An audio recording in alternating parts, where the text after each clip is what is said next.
Buenas tardes, el día de hoy vamos a leer Amargura para tres sonámbulos, cuento escrito por Gabriel García Márquez, perteneciente al libro Ojos de Perro Azul, eh, hecho por el mismo escritor.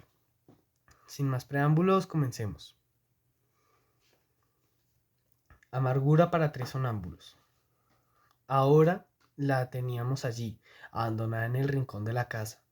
Alguien nos dijo, antes de que trajéramos sus cosas, su ropa olorosa y madera creciente, sus zapatos sin peso para el barrio, que no podía acostumbrarse a aquella vida lenta, sin sabores dulces, sin otro atractivo que esa dura soledad de can y canto. Siempre aparecía a sus espaldas, y había, alguien nos dijo, y había pasado mucho tiempo antes de que lo recordáramos, que ella también había tenido una infancia.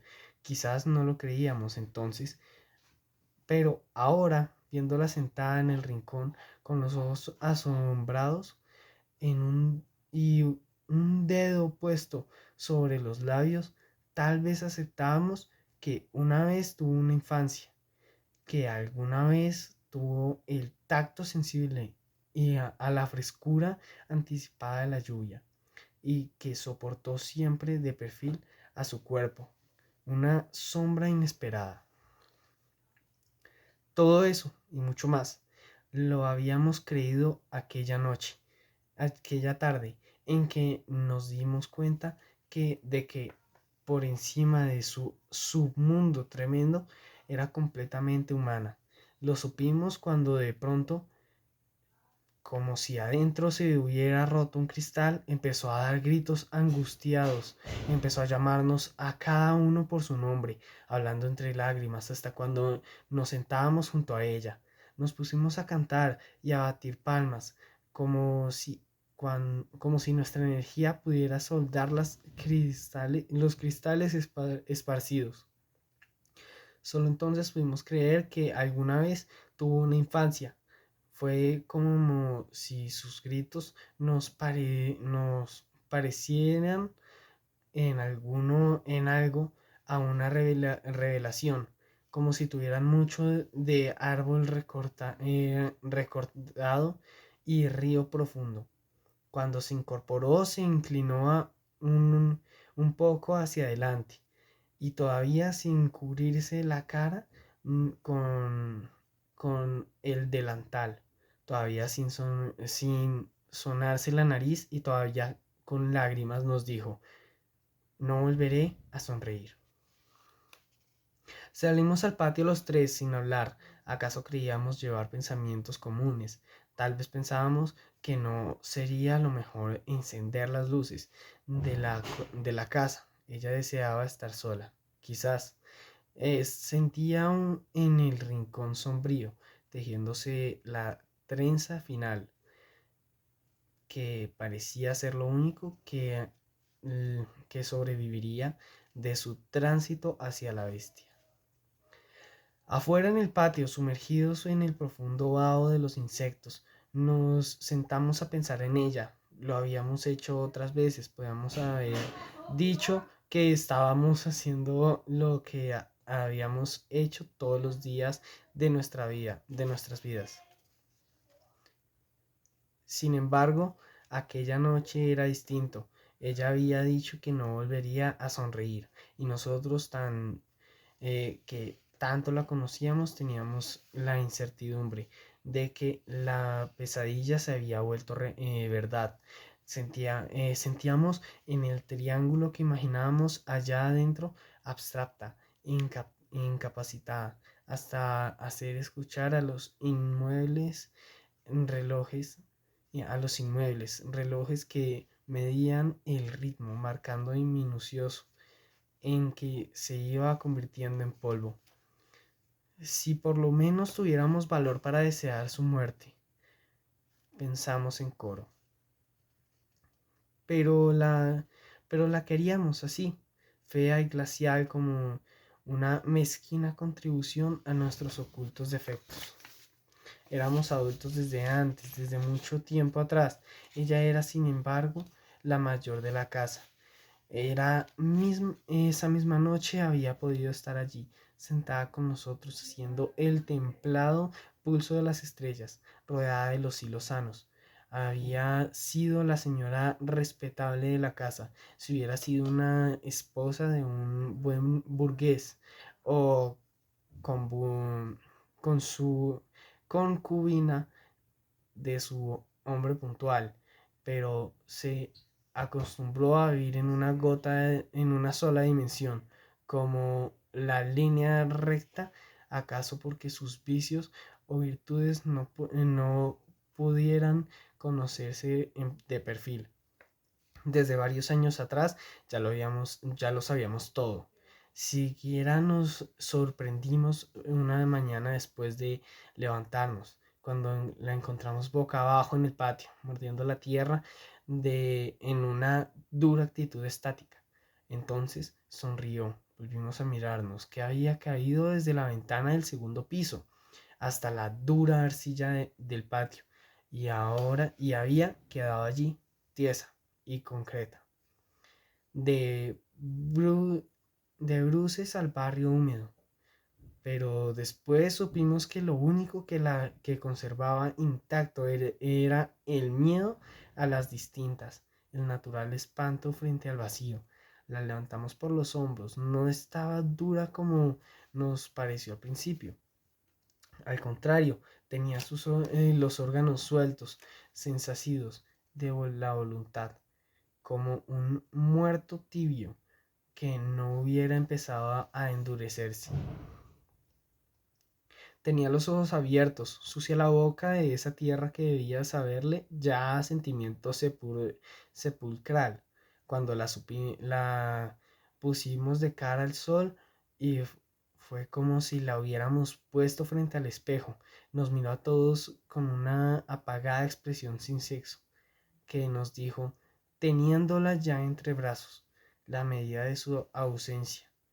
Alguien nos dijo que estaba muerta y se quedó después sonriendo con esa sonrisa fría y quieta en que durante las noches, cuando transitaba despierta por la casa, dijo que no sabía cómo llegó hasta el patio.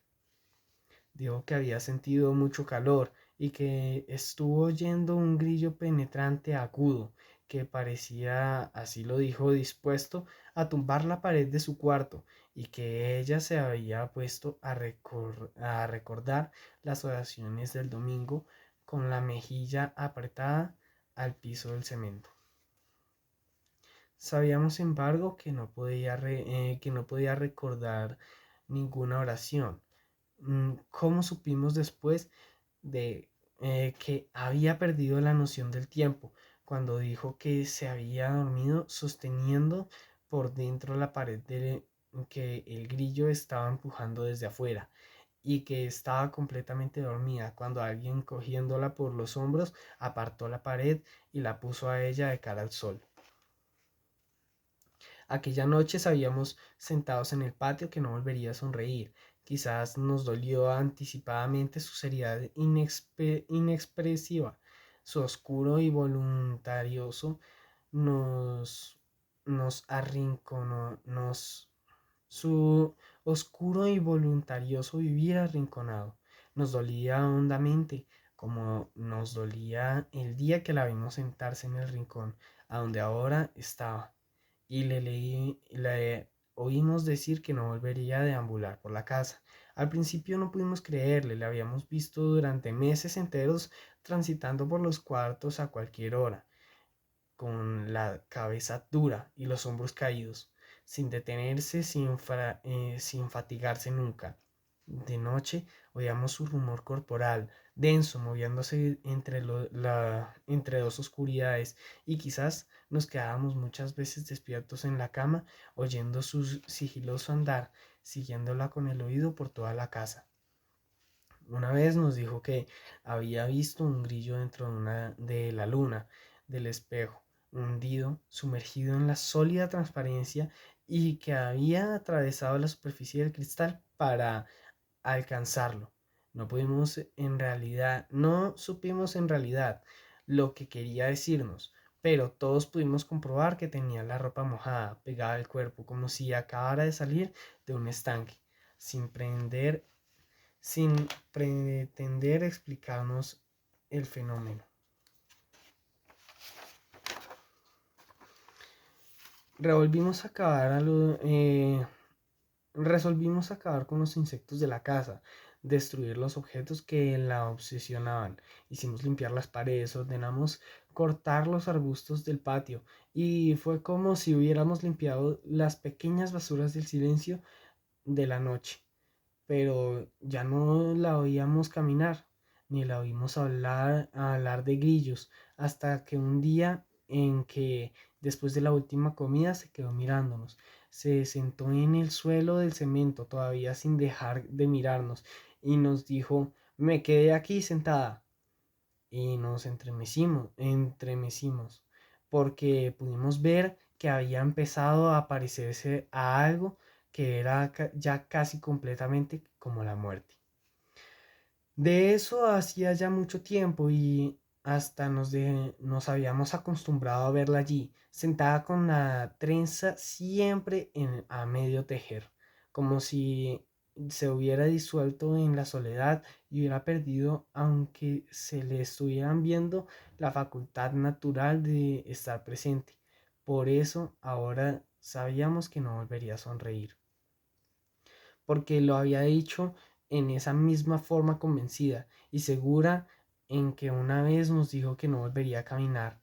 Era como si estuviéramos la certidumbre de que más tarde nos dirá no volveré a ver o quizá no volveré a oír y supiéramos que era lo suficientemente humana para ir eliminando a voluntad sus funciones vitales y que espontáneamente se iría acabando el sentido a sentido, hasta el día en que la encontremos recostada a la pared, como si le hubiera dormido por primera vez en su vida. Quizás faltando mucho tiempo para eso, pero los tres sentados en el patio habíamos deseado aquella noche sentir su llanto afilado y repentino, de cristal roto, al menos para hacernos la ilusión de que habría nacido un o una niña dentro de la casa para para creer que había nacido nueva. Fin.